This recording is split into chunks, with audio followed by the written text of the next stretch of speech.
વડતાલમાં જળઝીલણીનો ઉત્સવ ધામધૂમપૂર્વક ઉજવાયો. 7 દિવસથી મોંઘેરા મહેમાન બનેલા ગણપતિ દાદાને ભાવભરી વિદાય આપવામાં આવી.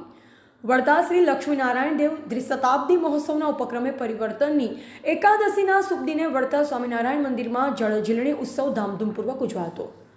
સ્વામિનારાયણ સંપ્રદાયમાં જળઝીલણી 11નું મોટું મહાત્મ્ય છે. વડતાલ ગઢડા તથા ડભાણ સ્વામિનારાયણ મંદિરોમાં જળઝીલણી ઉત્સવ એક દિવસીય સમયો ગણાય છે. આ પ્રસંગે વડતાલ ડભાણ ધોલેરામાં મોટો મેળો ભરાય છે. વડતાલ મંદિરના મુખ્ય કોઠારી ડૉક્ટર સંત સ્વામી જણાવ્યું કે મંદિરમાં બપોરે 12 વાગે શણગારેલ પાલખીમાં શ્રી ઠાકોરજીને પધરાવી આ ઉત્સવના યજમાન સાંધાણાના ચીમનભાઈ ચુનીભાઈ પટેલ પરિવારના સભ્યોએ ઠાકોરજીનું પૂજન કર્યું. પ્રારંભમાં મંદિરના ઘુમ્મટમાં ધૂન કીર્તનની રમઝટ બોલાવવામાં આવી. બપોરે 12 કલાકે ઠાકોરજી તથા ગણપતિ દાદાના પૂજન આરતી બાદ ગણપતિ બાપા મોર્યા પૂડ્યા વર્ષી લવકરિયાના ગગનભેદી નાદ સાથે ભક્તોએ દાદાને ભાવભરી વિદાય આપી અને મંદિરે વાતે ગાતે શોભાયાત્રા ગોમતી કિનારે પહોંચી હતી.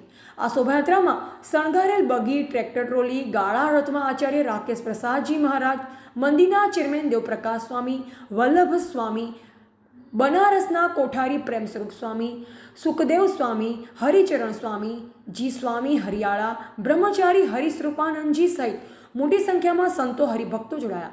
આ શોભાયાત્રા વાતે ગાતે બેન્ડ વાજાની સુરાવલી તથા ડીજેના તાલે સૌ ભક્તો ગણપતિ દાદા મોર્યાના ગગનભેદી નારા સાથે ઝૂમી ઉઠ્યા.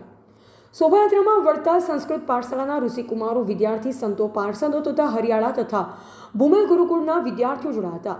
શોભાયાત્રા ગોમતી કિનારે પહોંચી ત્યારે ગોમતી કિનારે તૈયાર કરવામાં આવેલ વિશાળ સમિયાણામાં આચાર્ય મહારાજ તથા સંતોનું યજમાન પરિવાર દ્વારા પૂજન કરવામાં આવ્યું. ગોમતી તીરે આચાર્ય રાકેશ પ્રસાદજી મહારાજના હસ્તે ગણપતિ અને ઠાકોરજીની પૂજન વિધિ અને આરતી ઉતારવામાં આવી. મંદિરના પુરોહિત ધીરેનભાઈ ભટ્ટે ઠાકોરજીનું પૂજન અને આરતી ઉતારી હતી. વડતાલ બાળ યુવક મંડળ દ્વારા નૃત્ય રજૂ કરવામાં આવ્યું હતું. ત્યારબાદ ઠાકોરજીને ગોમતી સરોવરમાં નૌકા વિહાર કરાવી 5 આરતી ઉતારી, જેનો હજારો હરિભક્તોએ દર્શનનો લાભ લઈ ધન્યતા અનુભવી હતી. 5 આરતી બાદ સૌ ભક્તોને કાકડીનો પ્રસાદ વહેંચવામાં આવ્યો હતો. રિપોર્ટર નરેશ ગનવાણી, નડિયાદ.